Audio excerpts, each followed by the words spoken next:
Hello साथीहरू, म हजुरहरूलाई आज पनिर र क्याप्सिकमको तरकारी बनाएर सेयर गर्दैछु रेसिपी। सबैजनाले अन्तिमसँग हेर्नुहोला।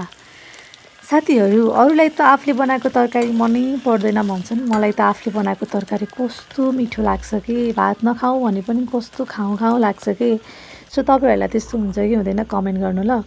सो आज चाहिँ मैले पनिर तारेँ सुरुमा, त्यसपछि मेरो छोरीले पनि पनिर खाँदैछ। हेर्नु न, मैले आलु पनि भुटेँ है, आलु पनि रातो रातो बनाएर भुट्नु होला। अनि मैले यसलाई चाहिँ मसला पनि पिन्छु क्या। अनि क्याप्सिकम मजाले भुटेँ मिसाएर, रातो हुने गरी क्याप्सिकमलाई पनि भुट्दा हुन्छ।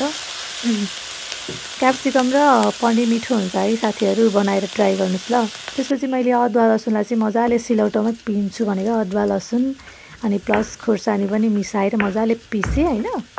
अनि पिसिसकेपछि यसलाई चाहिँ मजाले टमाटर नुन बेसार हाल्दै अनि मजाले पाकेर यस्तो भइसक्यो। ल हेर्नुहोस् त, हेर्दै खाउँ खाउँ भयो नि त साथीहरू। ल ट्राई गर्नुहोस् है त।